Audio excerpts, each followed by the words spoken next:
Oh, that's right, they just spent the last year fetishizing and normalizing the hijab. They spent the last year applauding global corporations for adorning athletes and Barbie dolls with it. They embraced the hijab to such a degree, they literally made it the symbol of their resistance movement. How can you claim to represent women's rights when you're genuflecting to a symbol of oppression for women across an entire continent? The first thing women in Syria do when they're liberated from ISIS control is to remove their hijabs with glee. The very first Arab feminist groups 100 years ago discarded their hijabs in protest. Now Iranian women in 2018 are doing the same thing, being beaten for it in the streets. And how does the left respond? With complete silence or even tacit support for the Islamic regime. How many times has the official Pussy Hat Women's March even tweeted about Iran? Oh look, it's zero! Another case in point, the relentless cancer that is BuzzFeed. People are using an old image of a woman without a headscarf to illustrate the Iran protests. Old? Really? So how old is it, BuzzFeed? 6 months? 2 years?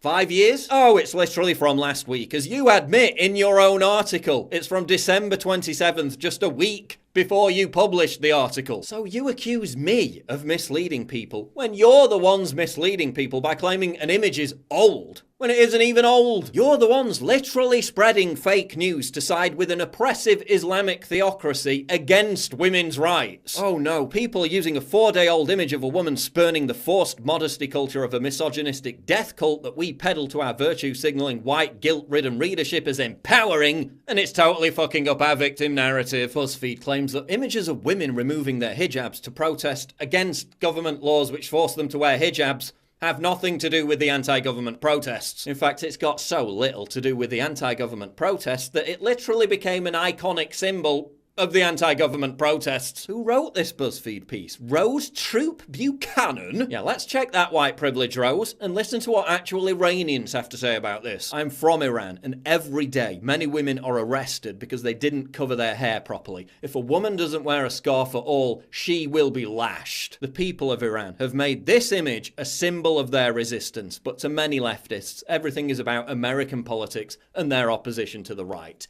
The world is bigger than the US, BuzzFeed. You have taken the side of the theocrats against the oppressed. Yeah, a little more listening to people who are actually from the country, BuzzFeed, and a little less white-splaining, please. A little less throwing actual feminists under the bus with your fake news. And didn't you just know Miss Sharia law is reasonable Linda Sarsour would have to insert herself into this? Why does the right wing suddenly care about women in the Middle East? They didn't care about the Rohingya Muslims. Yeah, except they did. And Sarsour herself only tweeted about it when it became a global news story. Hey Linda, I was calling for women to liberate themselves of their burqas 4 years ago. And what were you doing? Joking about how FGM victims like Ayaan Hirsi Ali should have their vaginas removed. And you've got the nerve to call yourself a women's rights advocate? Bullshit. She's a fake feminist. Ms. Sarsour is not interested in universal human rights.